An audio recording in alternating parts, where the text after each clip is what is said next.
ये हो भैया के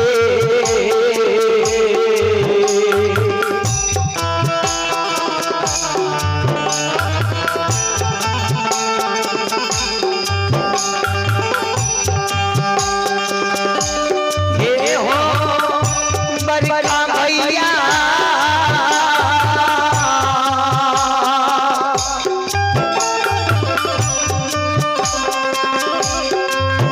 ये हो वही हो भैया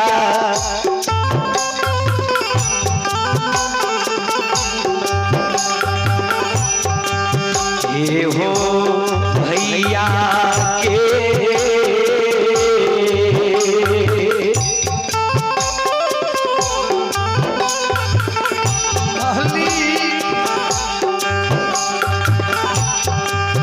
आओ पूजा कर रही है ये हो बड़का भैया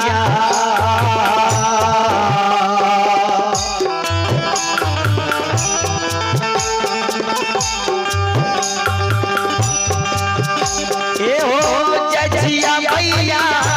सादा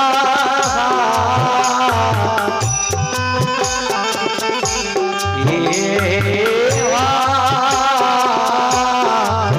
भैया भैया कारू बाबा के पूजा करे ले सरहा घाट पर जाए छिया। ए हो सहोदरा महिनाथ राजा कहल के रे लच्छा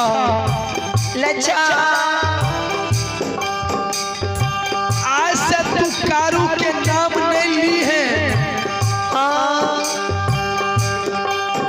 के तोरा कहल के वे दुश्मन के नाम ले ले जे दुश्मन मर के भूत भा गेले भूतक लोग नाम ले छै केकरा देखली भूत के पूजा करे घर में माँ बाप के पूजे ने बड़ा भाई के पूजे ने मरल का भूत के कहो पूजा भेल है रे दुश्मन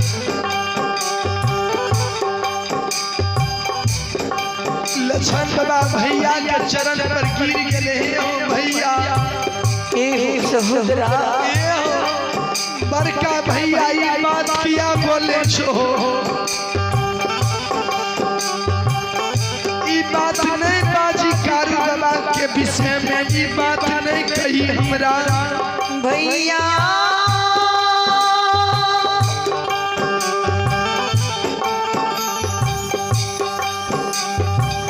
भैया चाल लछन के घंट में प्राण रहता ए हो सहोदरा आहो कारू भैया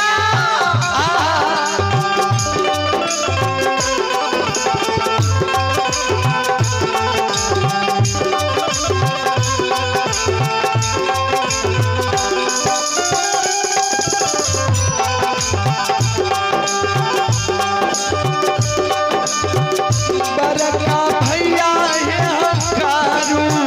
वही के होगा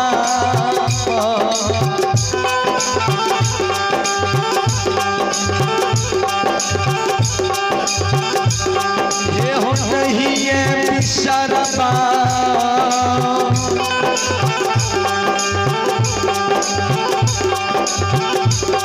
ये हो भैया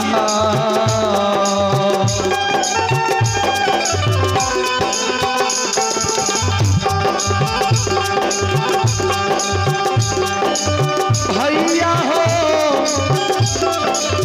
महापुरा ये होगा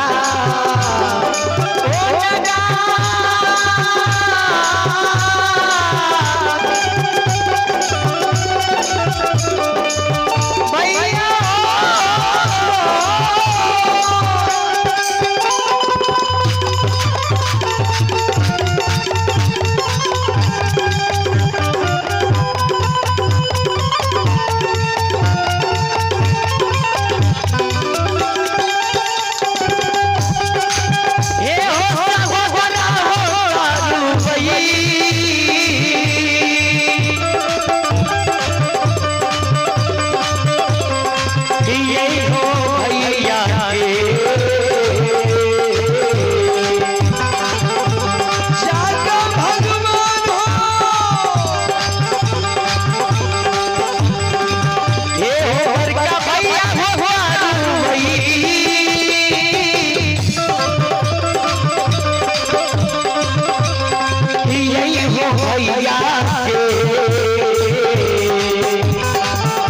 राजा के दरबार के लहर मगाल चढ़ गेले। चले पुरस्कार की और जीत नारायण यादव पोता है इंद्रजीत कुमार दिव्यांशु कुमार मंगवार। जीत नारायण यादव पोता इंद्रजीत दिव्यांशु की ओर से 101 तक पुरस्कार है। भगवान श्रद्धालु को मनोकामना पूर्ण करे, भगवान हर कष्टों से बचाए रखे।